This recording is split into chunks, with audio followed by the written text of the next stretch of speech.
하나님의 말씀입니다. 이에 예수께서 다시 속으로 비통히 여기시며 무덤에 가시니 무덤이 굴이라 돌로 막았거늘 예수께서 이르시되 돌을 옮겨 놓으라 하시니 그 죽은 자의 누이 마르다가 이르되 주여 죽은 지가 나흘이 되었음에 벌써 냄새가 나나이다.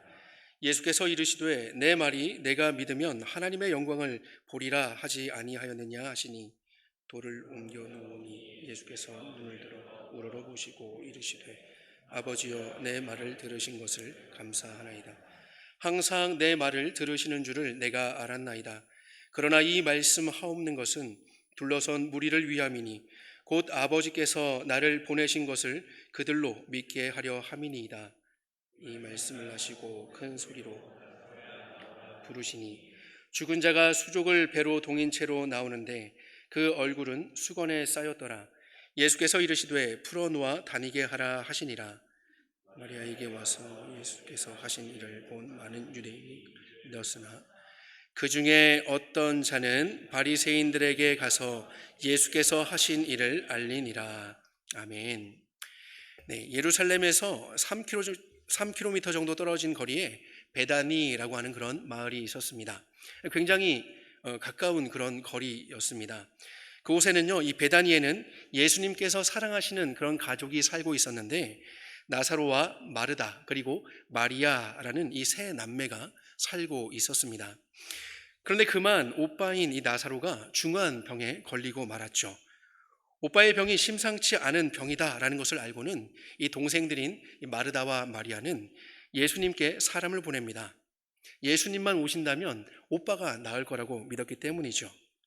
하지만 이상하게도 이 소식을 들은 예수님은요, 나사로에게 당장 달려가시지 않습니다. 여러분 한번 생각해 보세요. 여러분이 다쳐서 병원에 있다는 그 소식을 우리 가족들이 듣는다면 어떻게 할까요? 그래, 잘 치료받고 와. 뭐 이렇게 끝날까요? 갑자기 사고를 당한다면 깜짝 놀라서 가족들이 같이 가겠죠. 찾아가겠죠. 우리가 사랑하는 사람이 아프다는 소식을 들으면요, 우리가 고쳐줄 수는 없지만 걱정스러운 마음으로 당장 달려가 보는 것이 보통의 그 사랑의 표현이죠.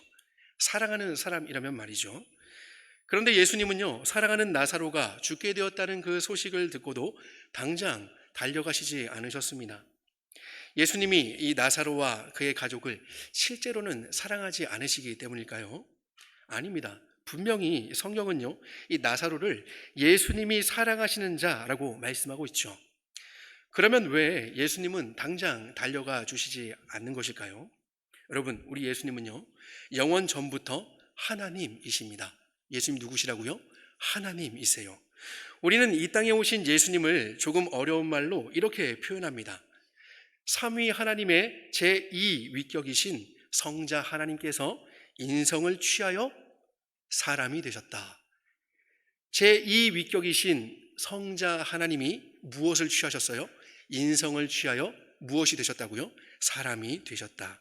그래서 우리는 이것을 한자어로 세 글자로 이렇게 이야기하죠. 따라해 볼까요? 성육신. 네, 성육신이라고 표현을 합니다. 육신이 되신 것이죠.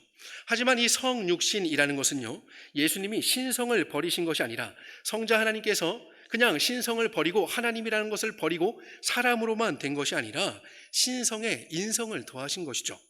그러므로 우리 예수님은요, 우리와 똑같으신 그런 죄는 없으신 그런 참 사람이지만 동시에 우리 예수님은 하나님이십니다. 참 하나님이시죠. 이것이 예수님이 우리와 같으시면서도 아주 다른 큰 차이인 것이죠.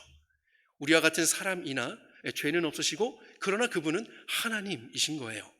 인성이 조금 요만큼 있고 신성이 이만큼 크거나 아니면 신성이 인성을 막 잡아먹거나 하는 그런 것이 아니라 우리 예수님 안에는 신성과 인성이 아주 조화롭게 균형을 갖추고 그렇게 존재하셨습니다. 예수님은 이런 분이세요. 그래서 예수님의 지식이나 예수님의 생각은 우리의 지식이나 우리의 생각과는 비교할 수가 없습니다. 우리는 지금 사랑하는 나사로가 죽을 병을 걸렸다라는 이 소식을 듣고 바로 가시지 않는 이 예수님이 의아하지만 예수님이 정말 이 나사로를 사랑하시는 것인가? 이런 생각을 갖게 하지만 그러나 우리 예수님은요, 이 나사로의 병이 하나님의 영광을 위한 병이라는 것을 아셨습니다. 무엇을 위한 병이라고요? 하나님의 영광.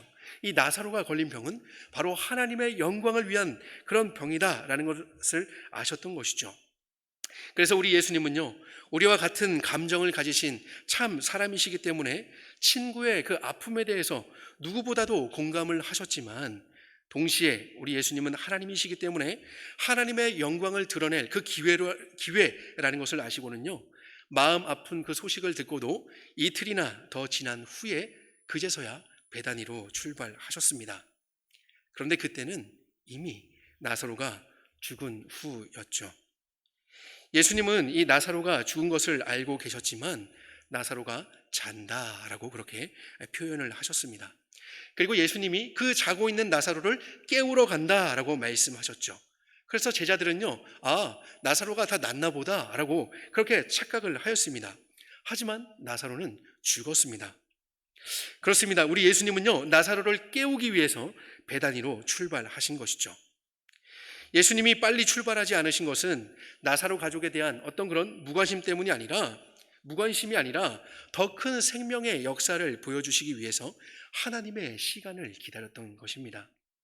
하나님께서 창조하신 이 세상은 하나님의 영광을 위해서 하나님의 시간표대로 진행되어 가고 있습니다. 그것이 가끔은 우리가 원하고 우리가 생각하는 그런 시간표와 다르다 하더라도 하나님의 시간표는요, 더 큰 계획을 위해서, 우리의 생각을 뛰어넘는 더 큰 하나님의 계획을 위해서, 즉 하나님의 영광을 위해서 짜여져 있는 것이죠. 여러분, 우리가 아무리 체육을 원해도요, 그 시간이 수학 시간이면 어떠세요? 체육하러 나갈 수 있나요? 아니죠. 따를 수밖에 없죠. 뭐 해야 돼요? 수학을 해야 합니다. 아무리 체육을 하고 싶어도 수학을 해야 되는 것이죠. 일주일에 그 학교에서 짜여준 시간표는요, 여러분들의 학습을 위해서 학교에서 가장 최상이라고 생각하는 그런 시간을 짰으니까요. 여러분이 인정하든지 인정하지 않든지 학교가 그 생각하는 대로 짰던 거예요. 그럼 여러분은 따라야 되는 것이죠. 왜요? 학생이니까요.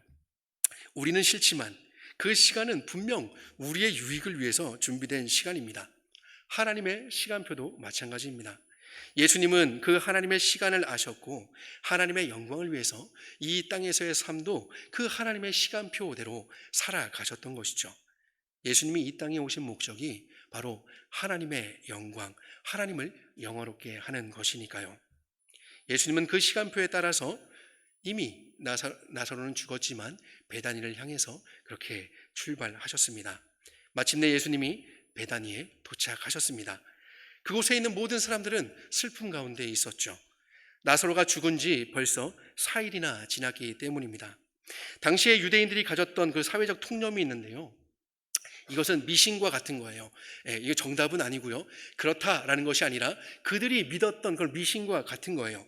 사람이 죽으면 3일까지는 그 영혼이 시체 곁을 맴돌지만 4일째가 되면 이제 부패가 시작되어서 이 영혼이 완전히 이제 떠나가 버린다라고 그렇게 믿었다고 합니다. 따라서 예수님이 베다니에 도착하셨을 때는요, 4일이 되던 날인데 나사로의 영혼이 완전히 떠났다라고 그렇게 생각할 때였던 것이죠. 즉 인간적으로는 그가 소생할 수 있는 가능성이 0.1%도 아니고 0% 전혀 없는 완전히 절망적인 상태를 의미했던 것이죠. 그 시간에 예수님은 나사로를 다시 찾아오셨습니다. 그때 마르다가 예수님이 오셨다는 소식을 듣고는 예수님을 맞이하기 위해서 나왔죠. 그리고 예수님을 만나자마자 마르다는 이렇게 이야기합니다. 주께서 여기 계셨더라면 내 오라버니가 죽지 아니하였겠나이다. 그렇죠. 여러분, 마르다가 얼마나 예수님을 기다렸을까요? 나사로가 숨을 거두는 그 순간까지 그는 예수님을 기다렸을 겁니다. 예수님만 오신다면 오빠는 다 낫게 될 거라고 믿었기 때문이죠. 하지만 그렇게 기다리던 예수님은 오시지 않으셨고 오빠는 그만 숨을 거두게 되었죠. 오빠가 살아있을 때 예수님이 여기 계셨더라면 이 마르다의 아쉬움이 그대로 전달이 되는 것 같습니다. 하지만 예수님은요, 이 슬퍼하는 마르다에게 너의 오빠가 다시 살아날 것이다 라고 말씀하십니다. 여러분, 너의 오빠가 살아날 것이다. 지금 오빠가 죽어있는 상태에서 예수님이 오셨어요. 예수님이 오시기만 한다면 하고 기다렸는데 결국 기다리고 기다리던 끝에 오빠가 죽어버렸어요. 그리고 이미 4일이나 지났습니다. 지금은 아무런 소망이 없다고 생각하는 그때에 예수님이 만약 우리 오빠가 여기 살아있을 때 여기 계셨더라면 내 오빠가 죽지 않았을 텐데요 라고 하는 그에게 아니야, 네 오빠가 살아날 거야 라고 얘기한다면 여러분, 놀랄 일일까요? 아니면 담담한 일일까요? 놀랄 그런 일이겠죠. 아니, 죽었던 오빠가 다시 살아난다고? 그러나 마르다는요, 오늘 성경을 보면은 이 놀라운 이야기를 듣고도 전혀 놀라지 않습니다. 왜냐하면 마르다 역시 우리와 똑같이 마지막 날에는 이 오빠가 부활할 것을 믿고 있었기 때문이죠. 그런데 이 예수님의 말씀이 과연 마지막 날에 이 나사로가 부활할 것이다 라고 그렇게 알려주는 그런 말씀이었을까요? 여러분, 예수님이 베다니로 출발하시면서 뭐라고 말씀하셨나요? 나사로가 잔다. 그래서 내가 이제 뭐 하러 간다라고 말씀하셨죠? 깨우러 간다라고 말씀하셨죠. 예수님은 지금 잠든 나사로를 깨우러 오신 것입니다. 예수님은 지금 이 마지막 날에 부활할 것을 내가 믿어요 라고 말하는 이 마르다에게 이렇게 말씀하십니다. 우리 한번 같이 읽어볼까요? 시작. 나는 부활이요 생명이니 나를 믿는 자는 죽어도 살겠고 무릇 살아서 나를 믿는 자는 영원히 죽지 아니하리니. 예수님은 부활이시고 예수님은 생명이시기 때문에 이 부활이신 예수님을 믿는 사람은 죽어도 살 것이고, 부활이신 예수님이니까요, 죽어도 살 것이고, 생명이신 예수님을 믿는 사람은 영원히 죽지 않을 것이다 라고 그렇게 말씀하십니다. 여러분, 예수님은요 부활시켜주는 그런 분, 부활시켜줄 수 있는 분, 그 정도가 아니고요, 우리 예수님은 부활 그 자체라고 말씀하시죠. 예수님은 생명을 줄 수 있는 분, 이것이 아니라, 이 정도가 아니라 생명 그 자체라고 말씀하세요. 내가 곧 부활이고 내가 곧 생명이다 라고 말씀하시는 것이죠. 우리가 예수님만 믿어야 하는 이유가 바로 여기 있습니다. 많은 신화들 속에서도요 부활에 대해서 이야기할 수 있고 철학이나 많은 사상들도 생명에 대해서 이야기할 수 있지만 부활과 생명 그 자체이신 분은 오직 예수님밖에 없기 때문이죠. 그래서 우리는 그 예수님을 믿어야 해요. 지금 마르다 앞에 계신 이 예수님은요 살아있는 병자들에게만 고침을 주실 수 있는 분이 아니라 이미 죽은 지 4일이 지난 이 나사로에게도 부활과 생명이 되는 분이라고 지금 예수님은 마르다에게 말씀하시는 것이죠. 그리고는 마르다에게 이것을 내가 믿느냐? 라고 물으십니다. 여러분은 어떠세요? 여러분은 정말 우리 예수님이 부활이시고 생명이시라는 것을 믿으십니까? 육체의 죽음이 결코 끝이 아니라는 것을 여러분 믿으십니까? 예수님을 믿는 자, 예수님을 믿는 우리는 영원한 생명을 가지고 있다는 사실을 정말로 믿으십니까? 예수님을 믿는 자는 죽어도 살게 될 것이고 영원히 죽지 않을 것이다. 여러분 이것을 믿으십니까? 부활이며 생명이신 그 예수님을 믿는 사람은 이것을 믿을 것입니다.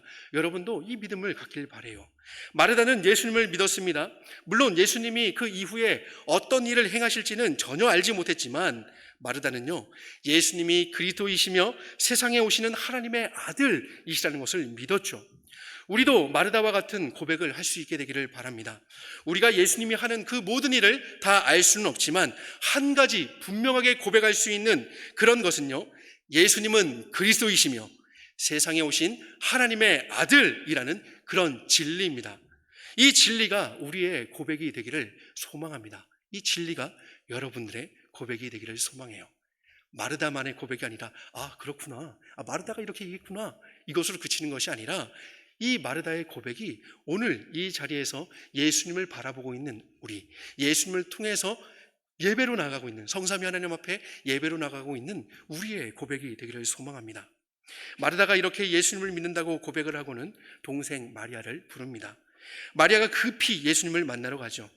조문하러 온 많은 사람들은 마리아가 지금 곡하러 가나 보다, 지금 무덤에 가나 보다 하고 지금 그 무덤에 따라 그렇게 나서고 있습니다. 많은 사람들이 마리아를 따라오죠.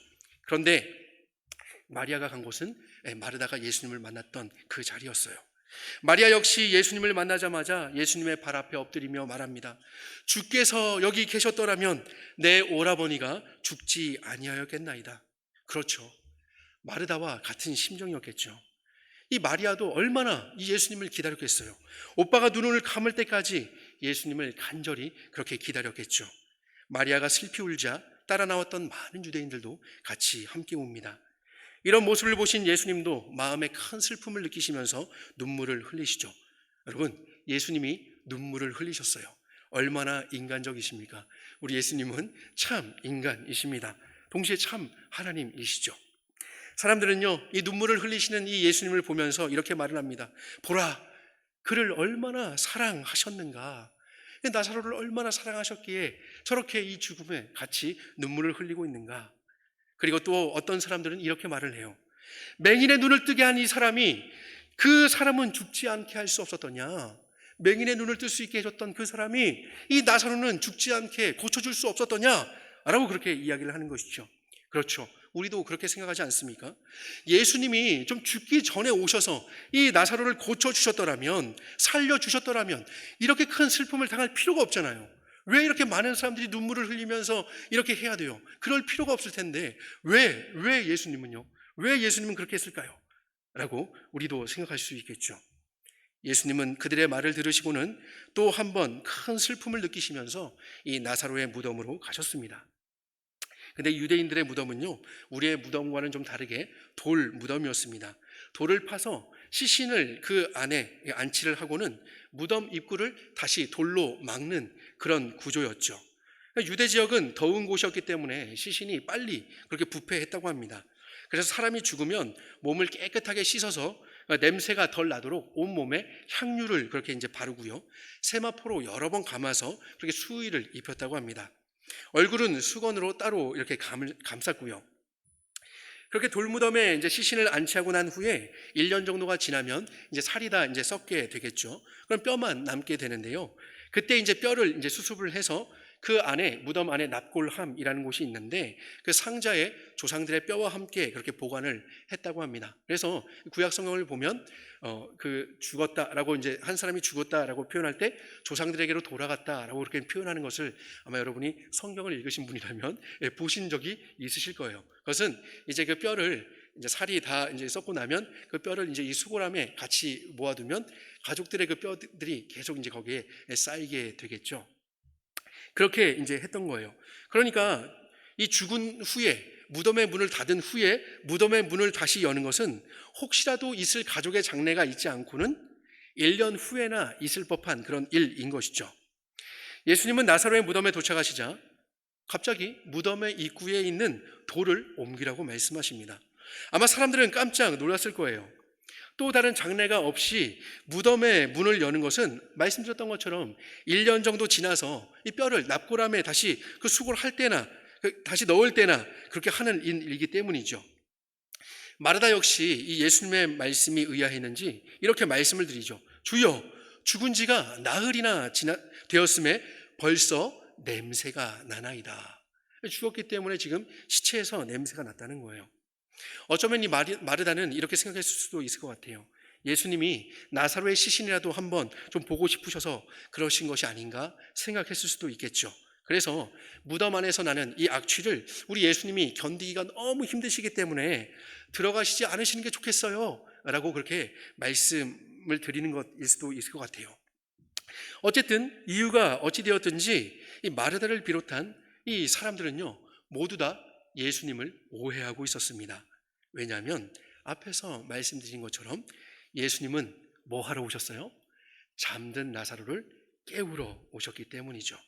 예수님은 마르다에게 말씀하십니다. 내 말이 내가 믿으면 하나님의 영광을 보리라 하지 아니하였느냐? 여러분 보세요.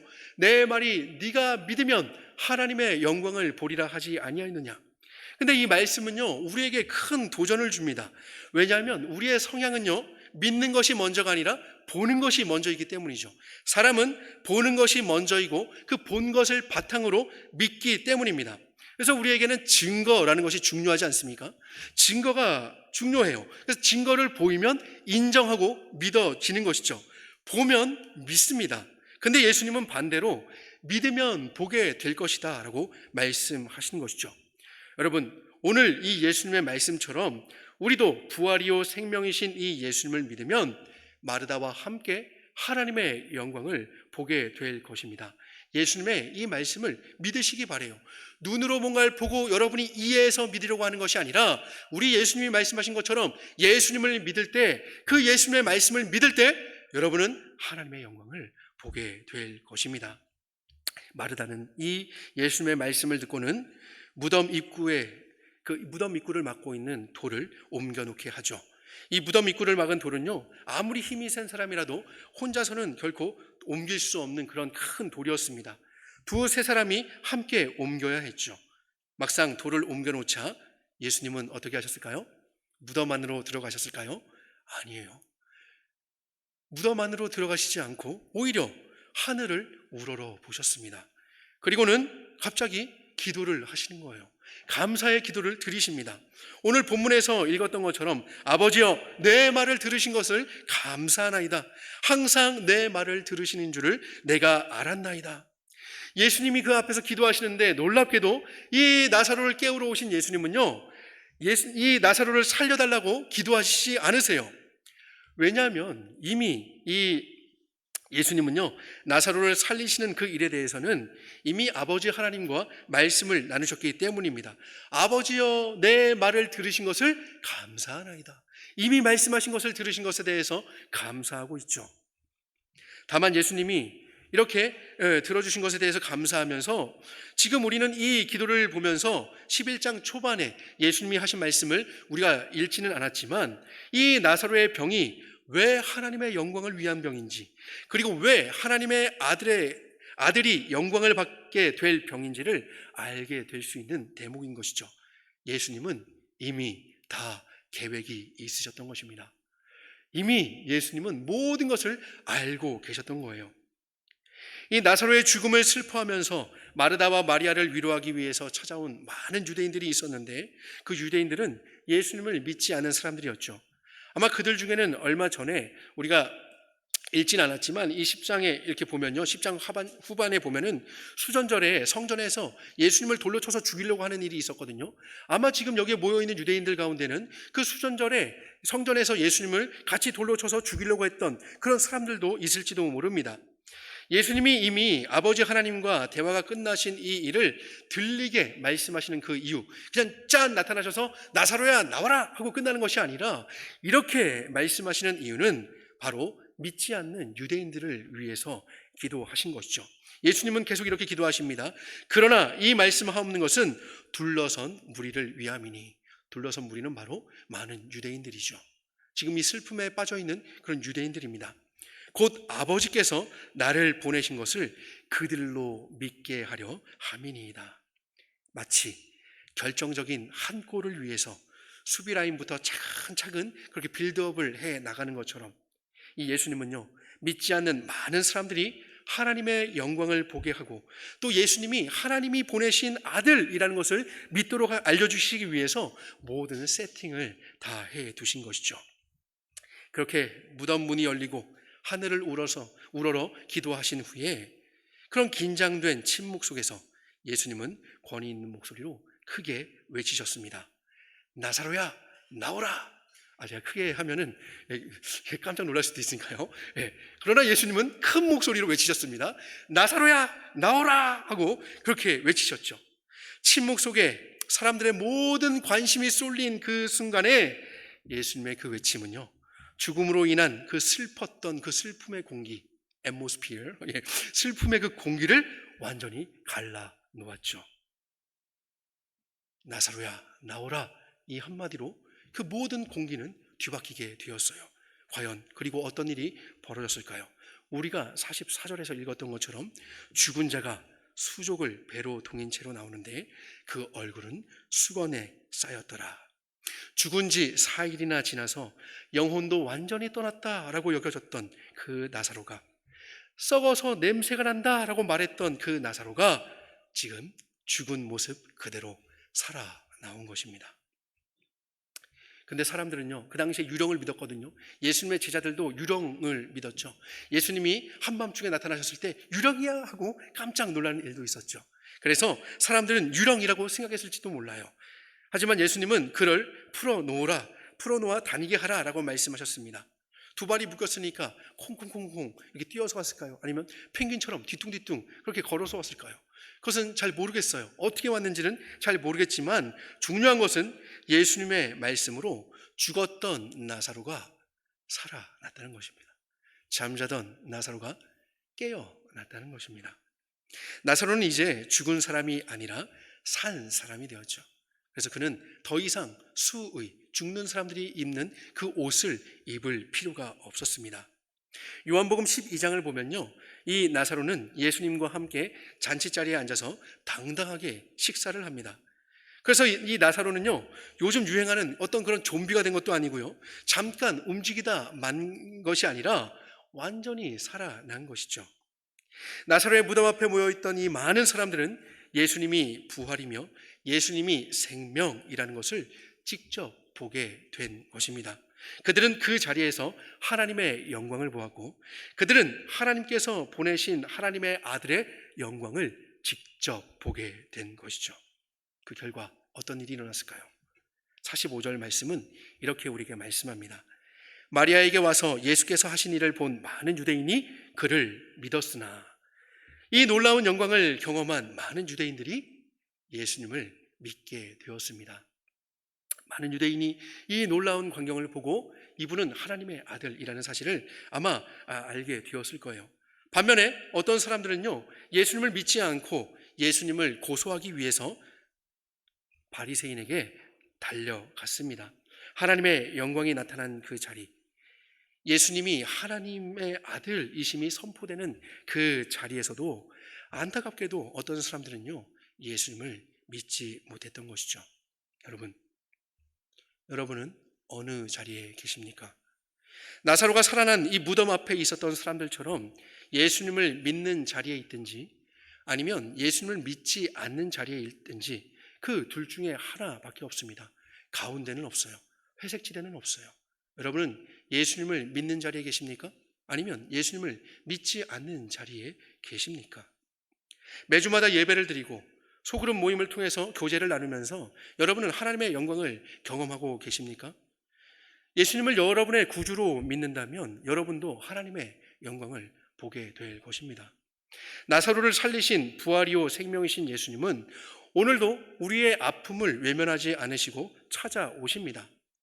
우리의 모습을 보면서 왜 이제 오셨어요? 나는 벌써 이렇게 망가졌는데 조금 더 일찍 오셨더라면 주님, 이제는 늦었어요. 저는 더 이상 되지 않아요. 라고 낙심하는 그런 심령에게 우리 주님은 오늘도 찾아오셔서 말씀하세요. 너가 믿으면 하나님의 영광을 보리라 라고 말씀하시는 것이죠.